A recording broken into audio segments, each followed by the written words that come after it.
Hello बच्चों, क्या हाल चाल। सब सही, सब मस्त। मैं आपका अपना रजनीश सर फिर से एक नए क्वेश्चन के साथ आ गए हैं।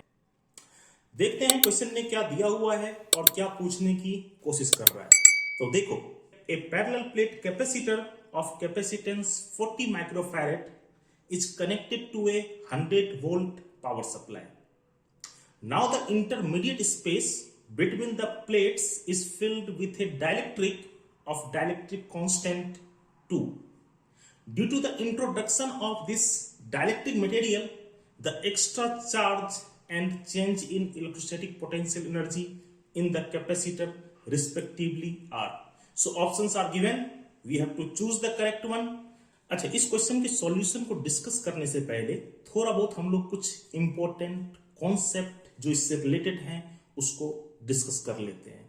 And that concept is insertion of dielectric slab at constant voltage in between the capacitor plate. Okay, अच्छा, यहां पर डाइलेक्ट्रिक का जो विथ होगा that will be equals to the width of capacitor.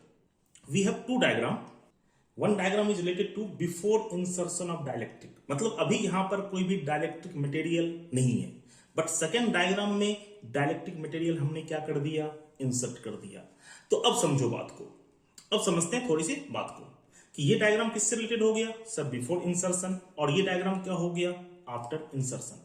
अब आप मुझे ये बताओ कि दोनों डायग्राम में कॉमन थिंग्स क्या क्या है।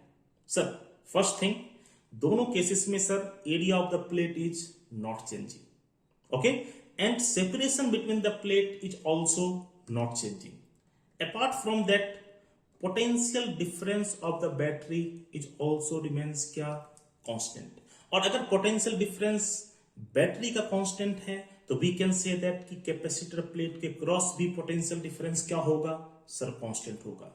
That's why we are saying कि insertion of dielectric at constant voltage.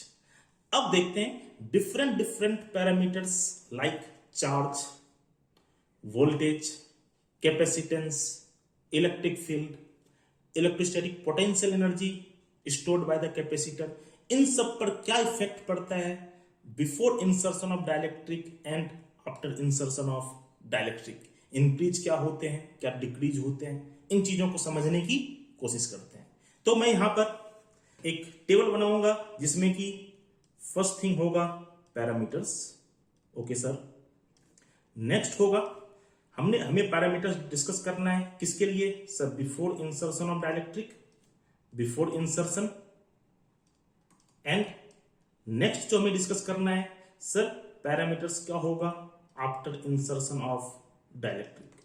तो ध्यान से समझना, चीजें समझ में आएगी और मजा भी आएगा, और ये बहुत ही इंपॉर्टेंट कॉन्सेप्ट है, बहुत बार इस पे क्वेश्चंस पूछे गए हैं। तो मैं यहां पर सिर्फ आपको क्वेश्चंस नहीं बता रहा हूं, क्वेश्चन के साथ साथ थ्योरीज भी हो रही है, सो दैट कि इस तरह के अगर कोई और क्वेश्चंस आए तो आपसे डेफिनेटली क्या हो जाए, सॉल्व हो जाए। ठीक, अब देखो, तो फर्स्ट पैरामीटर्स जो मैं ले रहा हूं that is voltage, that is voltage.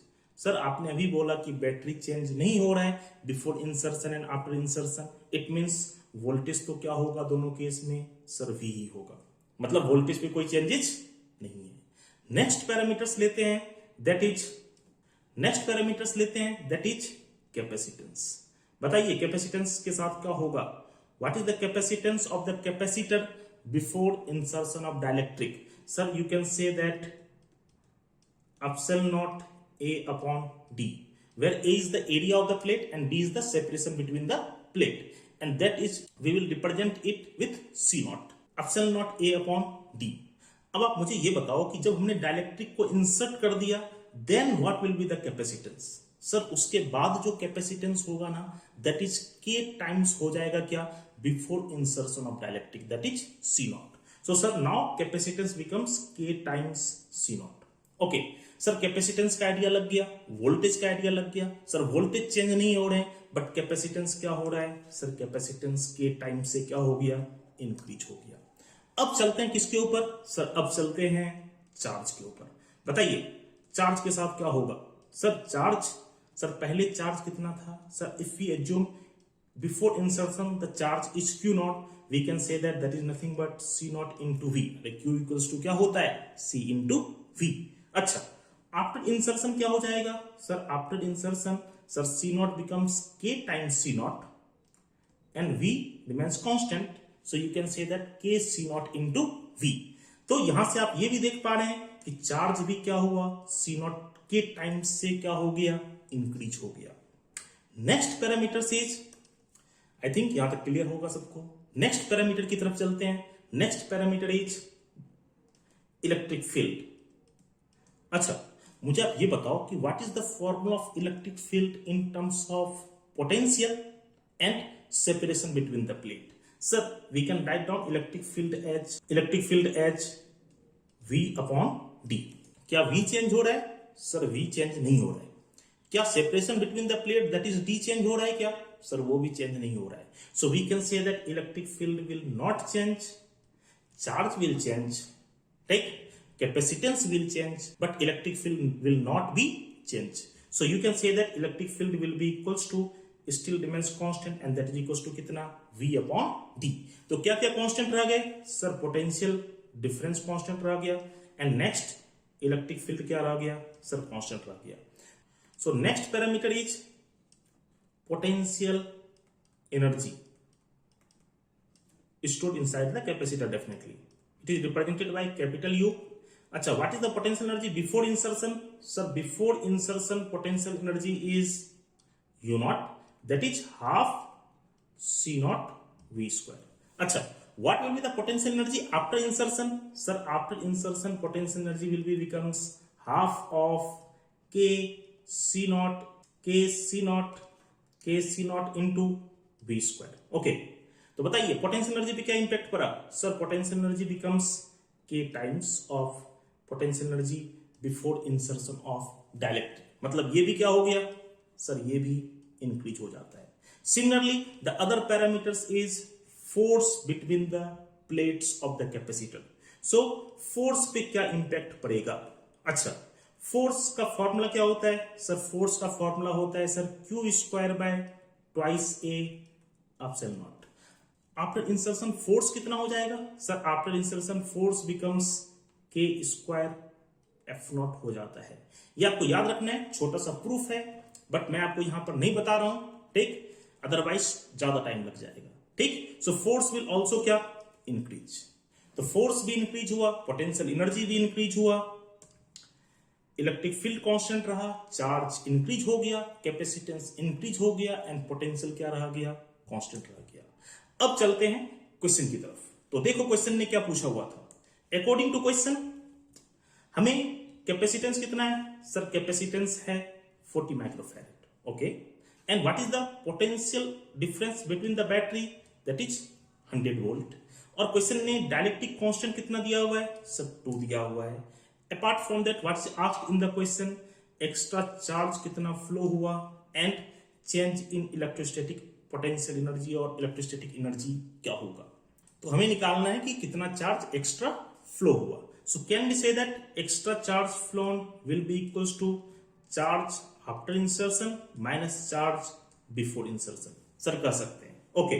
सो अब मुझे ये बताओ कि what is the formula of charge after insertion. Sir यहां पर हमने देखा था आफ्टर इंसर्शन कितना हो गया sir, K C naught V, and before insertion कितना था sir, C naught V। So can we say that K C naught V minus C naught V। तो इतना चार्ज क्या हो गया, एक्स्ट्रा फ्लो हो गया through the battery, okay. So delta Q will be equals to how much? Sir, you can say that K minus 1 C naught into V. Okay?